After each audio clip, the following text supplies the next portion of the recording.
You have never been afraid of failing. You are afraid of giving everything you have, and still discovering it wasn't enough.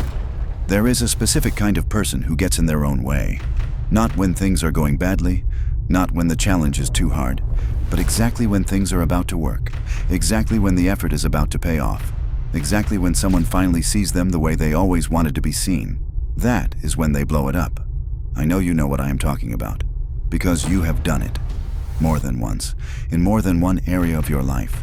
The project you abandoned 3 months before, it would have changed everything. The relationship you wrecked the week after the other person said, "I think I'm falling for you."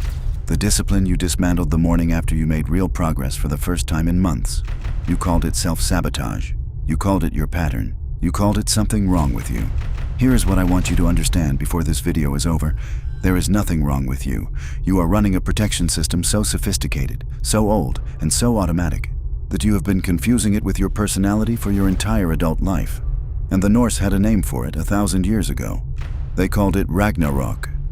In Norse mythology, Ragnarok is the end of everything. The sky splits open. The ocean swallows the land. The gods themselves die. Odin devoured by the wolf Fenrir, Thor consumed by the Midgard serpent's poison, Freyr cut down without his sword because he had already given it away. Everything ends, everything burns, the world is unmade. But here is the part of the myth they never tell you in school. The gods knew. Odin knew Ragnarok was coming from the very beginning. He consulted the dead, he sacrificed his eye, he hung himself on the world tree for 9 days and 9 nights to understand the shape of what was coming. And then, knowing it would end this way, he raised an army of the worthy dead. He trained them for a battle he already knew he would lose. Think about that. He knew the exact shape of his own destruction and he prepared for it anyway. He showed up anyway. He fought anyway. Because for Odin, the alternative, not fighting, not showing up, walking away before the end could come, was not living at all.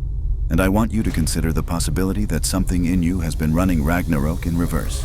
Not preparing for destruction and showing up anyway, but sensing destruction coming and destroying things yourself first, before anyone else can. Here is the dark psychology of what is actually happening. The brain is not stupid. The brain does not sabotage you because it wants you to fail. The brain sabotages you because it has done a calculation that you are not consciously aware of. The calculation goes like this. If I give everything I have, if I show up completely, if I am seen fully, and then I still fail, I have no excuse left. The verdict will be final, and the verdict will be, I was not enough. The brain understands something that your conscious mind refuses to, that the most painful outcome is not failing. It is almost succeeding, almost being chosen, almost being enough, and still watching it fall apart. So the brain makes a decision before you are even aware it is making one. If destruction is coming, I will be the one who causes it. At least then I am in control of how it ends. This is not weakness. This is not a character flaw. This is a mind that learned somewhere. In a classroom that humiliated you, in a relationship that left without explanation, in a family that taught you that trying meant exposure and exposure meant pain, that the safest place to be is the one who ends things first, and it never unlearned it. Let me show you what this looks like in 5 specific patterns. See which one fits you, or which ones. The first pattern. You stop doing the thing that is working exactly when the results start to show. Not when it gets hard. You've survived hard before. When it gets easy. When you can feel the momentum building. That is when something in you turns off the machine. The second pattern.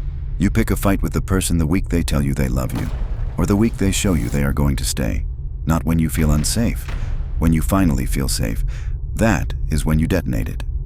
The third pattern. You procrastinate on the final step. Not the research, not the preparation, not the 14 drafts, the sending of the email, the pressing of publish, the making of the call, the specific action that makes it real, and therefore possible to fail at. The fourth pattern.